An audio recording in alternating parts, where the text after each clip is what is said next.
For every disciplined effort, a multiple reward. For every disciplined effort, a multiple reward. What a concept. If you render unique service, your reward will be multiplied. If you're fair and honest and patient with others, your reward will be multiplied. If you give more than you expect to receive, your reward is more than you expect. But remember, the key word here, as you might well imagine, is discipline. Everything of value requires care and attention. Everything of value requires discipline. Children require discipline. They must have a structure built for them. They must have boundaries to work within so they feel secure and comfortable to explore and grow. They must learn to recognize what's right and what's wrong, what's acceptable behavior, what's not acceptable. Children require unwavering discipline, consistent discipline, or they'll be confused as to how they're supposed to behave. Likewise, our thoughts require discipline. We must set up our inner boundaries, our codes of conduct, or our thoughts will be confused. And with confused thoughts, we'll end up being confused, hopelessly lost in the maze of life. And confused thoughts produce confused results. Look around you at this very moment in time. What might you be doing that needs attention? Perhaps you're listening to this program as you drive along in traffic, blowing your horn at someone ahead of you who isn't driving at the speed you'd like to. Perhaps you're listening alone because you've had a disagreement with someone you love or someone who loves you, and your anger won't allow you to speak to that person. Wouldn't this be an ideal time to examine your need for a new discipline?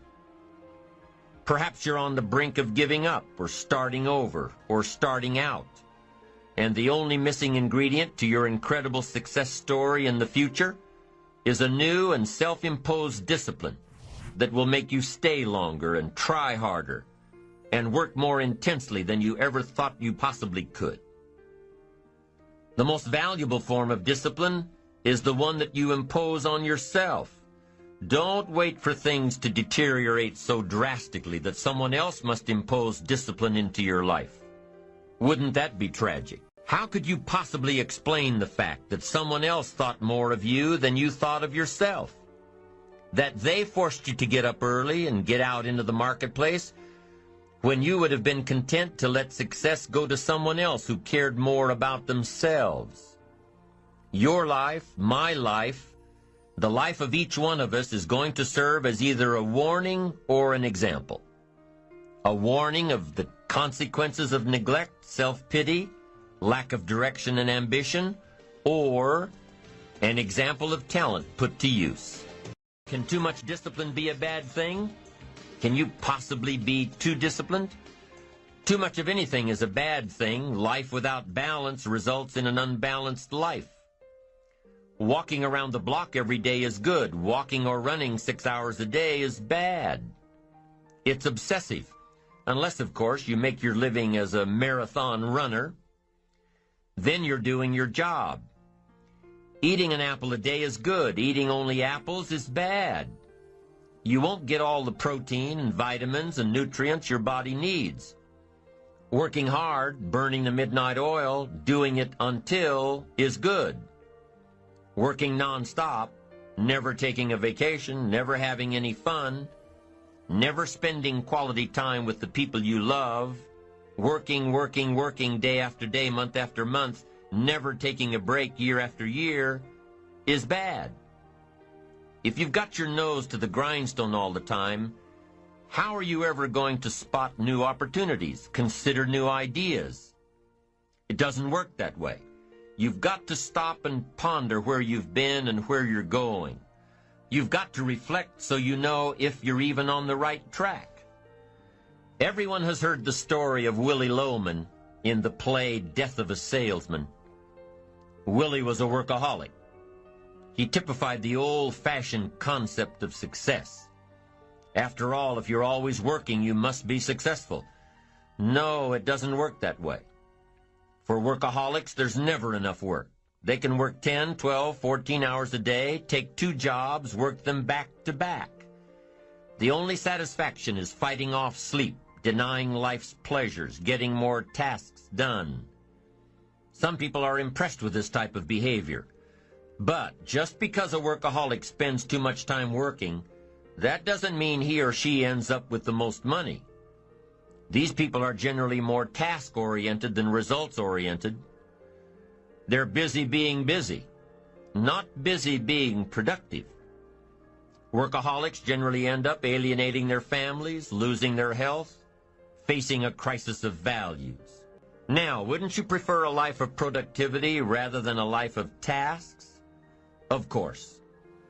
When you schedule your time and take advantage of your time, you can work smarter instead of working longer, and you'll probably end up getting more done than the workaholic, and still have time for other things in life.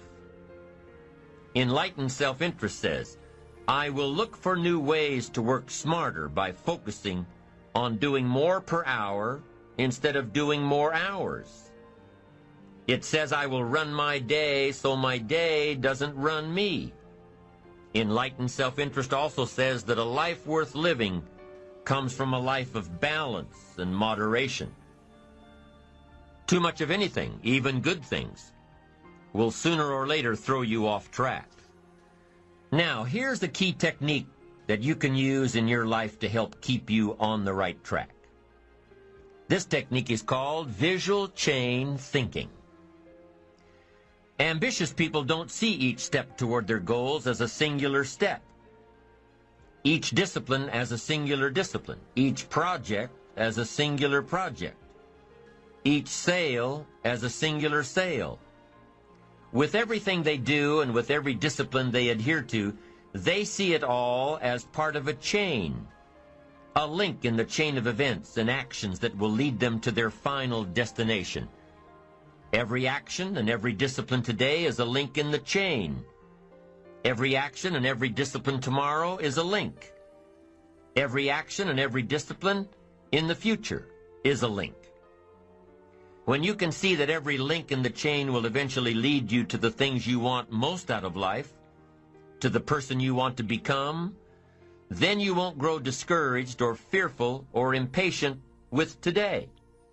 When you can see where you're going through visual chain thinking, even on the toughest days, you'll keep building your ambition by knowing where you're going, not just where you are today. Part of this visual chain thinking is built when you decide on your direction, when you can see where you're going to end up before you get there, when you can see California while staring at the east side of a 14,000-foot mountain.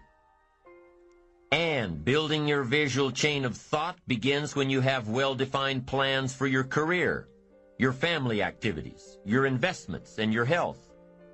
Your plans and goals are your visual chain, knowing where you're going before you get there. Develop a plan, a game plan. It's ironic how we all understand the importance of mapping out a strategy for a football game or a basketball game. Not one professional team in the world begins a game without a complete strategy. But few of us take the time to map out a strategy for our lives, a game plan. But it's important. Here's the first rule for your game plan of life. Don't start your day until you have it finished. Don't begin your activities of the day until you know exactly what you plan to accomplish. Don't start your day until you have it planned, and do this every day. I know all this writing takes time and a disciplined effort, but remember that value is the fruitful result of discipline, not hope. Once you've mastered the art of planning your day, you're ready for the next level. Don't start your week until you have it finished. Don't begin your activities of the week until you know exactly what you plan to accomplish. Don't start your week until you have it planned. Just imagine what life would be like if you took time out of every Sunday to plan your week. Come Friday, you won't be saying, "Boy, did this week fly by. Where did it go? What did I do?" No, if you plan your week before you start it, you'll know exactly what you want to do, what you want to accomplish, what you need to work on. If you learn to plan your days as part of your overall game plan for the week, the parts will fit much better. Your days will be better, more effective. You'll be working smarter, not harder. And when you've learned to plan your week, guess what? You've got to plan your month. Don't start your month until it's finished. By developing a game plan for your days, your weeks, your months, by developing and following your game plan, your days and weeks and months all become part of a bigger plan, a bigger design, a long-term view of your life, a visual chain. You'll start gaining a greater perspective of it all because you are planning. It takes great discipline on your part, but it will soon lead to a new habit, a habit of mastering your time, a habit of discipline that will lead you to the good life.